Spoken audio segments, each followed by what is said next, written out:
তো সকালবেলা একদম রান্না দিয়ে ভিডিওটা শুরু করে দিলাম। মুসুরির ডালটা সেদ্ধ করে রেখে দিয়েছিলাম, সেটাকে সাঁতলে নিলাম।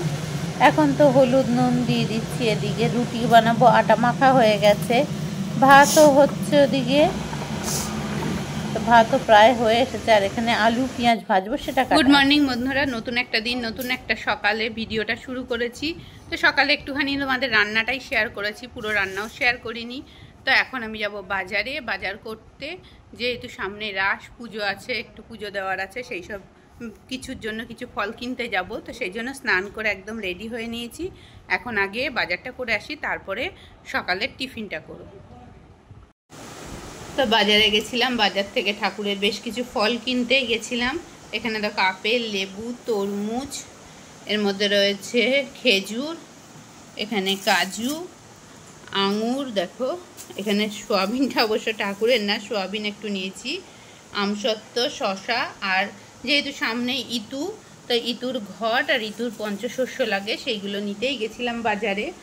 তো কলা তো বাজারে পাইনি, আবারও কাল বাজারে যেতে হবে। তো এই বাজারগুলো করতেই আমরা বেরিয়েছিলাম। বাজারে গেছিলাম, বাজার করে এসেছি, দেখালাম। এখন খাবো, দেখো প্রসাদ, মায়ের পুজো হয়ে গেছে, প্রসাদ খাবো। খেয়ে আবারও একটু দরকার আছে, একটু বেরোতে হতে পারে। তো চলো প্রসাদটা খেয়ে নিই। তো খাচ্ছি ছাতুর শরবত। তো এর মধ্যেই গুলিয়ে নিয়েছি বোতলের মধ্যে, ছাতুর শরবতটা খেয়ে নেবো, আর মাকে খাওয়ার দেবো, দিয়ে তারপরে আমি বেরিয়ে পড়ব। তো তোমাদের পার্থসারথী ঠাকুর দর্শন করিয়ে দিচ্ছি। রাস্তায় অনেক ঠাকুর কমপ্লিট হয়ে গেছে, এখন অনেক ঠাকুর কমপ্লিট হয়নি। তো এই দেখো এখানে কালী ঠাকুরটা এখনও কমপ্লিট হয়নি। আর এরই পাশে আরও একটা ঠাকুর, দেখো কত পুরস্কার পেয়েছে, সেগুলো একটু দেখিয়ে দিলাম। আর কত বড় ঠাকুরটা, এই ঠাকুরটা 3 দিন ধরে পূজিত হন। তো সেই জন্য ধরো যারা জোগাড় করে তারা তো সবাই এখানে উপস্থিত রয়েছে। আর ক্যামেরার মধ্যে এত বড় ঠাকুরটাকে যতটা সম্ভব পেরেছি কাছে এনে তোমাদের দেখানোর চেষ্টা করেছি। আমি তো মণ্ডপেই দেখতে পারবো, আমার বন্ধুরা যারা নবদ্বীপের রাসের ঠাকুর দেখোনি তাদের জন্যই এইভাবে দেখানোর চেষ্টা চলছে। তো তারপরে দেখো আরেকটা মহাপ্রভু ঠাকুর, এটাও আজকে পুজো হয়েছে। তো এখনও বহু ঠাকুর কমপ্লিট হয়নি, দেরি আছে, পুজো মানে একদিন বাকি। আর রাস্তায় দেখো কত সুন্দর আলপনা দিয়েছে, সেটাই একটু তোমাদের সাথে শেয়ার করে নিলাম। আর এটা হচ্ছে নবদ্বীপের দুটো জাগ্রত মা আছে, তা এটা নবদ্বীপের রানীমা বলে। তো কী বলে, তো গৌরাঙ্গিনী মাতা রাস্তার সামনে অত সুন্দর আলপনাগুলো দিয়েছে। আর দেখো মায়ের মূর্তি এখনও কমপ্লিট হয়নি পুরো, তো সেই কাজটাই চলছে এখনো পর্যন্ত। তো বেরিয়েছিলাম, কিছু টুকিটাকি কেনাকাটি করে নিয়ে চলে এসেছি। এখন দেখো খেতে বসে পড়েছি। তো খাওয়ারে আজকে কি রান্না হলো, তো দেখো ওল ভাতে ওল দিয়ে ভাতটা মাখছি। এখানে দেখো ফুলকপি আলুর চচ্চড়ি করেছি,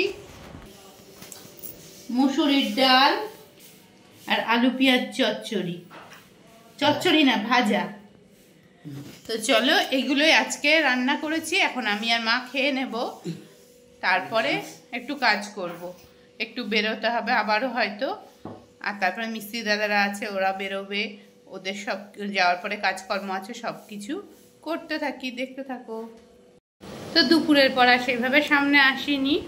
তো বাড়িতে একটু লোকজন এসেছিলো, কথা বলছিলাম, ব্যস্ত ছিলাম। তো একদম রাতের খাওয়ারে চলে এসেছি। দেখো রাত্রে কি খাওয়ার করেছি সেটাই সবাইকে দেওয়া হয়ে গেছে। আর রিকা তোমাদের দাদাভাই আবার গেল পাড়ায় ঠাকুর দেখতে। তো সবার খাওয়া হয়ে গেছে, আর বাকি যারা আছে তাদের জন্য খাবারটা বানিয়ে ফেলেছি। তো এখানে রোল বানানো হয়েছে, এগ রোল। তো এগ রোলটা দেখো একটা হয়েছে একটু কড়া, আর একটা একটু হালকা কড়া। তো এই এগ রোলগুলো খেয়ে নেওয়া হবে। তো এখন খাওয়া হয়ে যাক, তারপরে তো গ্যাস পরিষ্কার করতে হবে। তো চলো।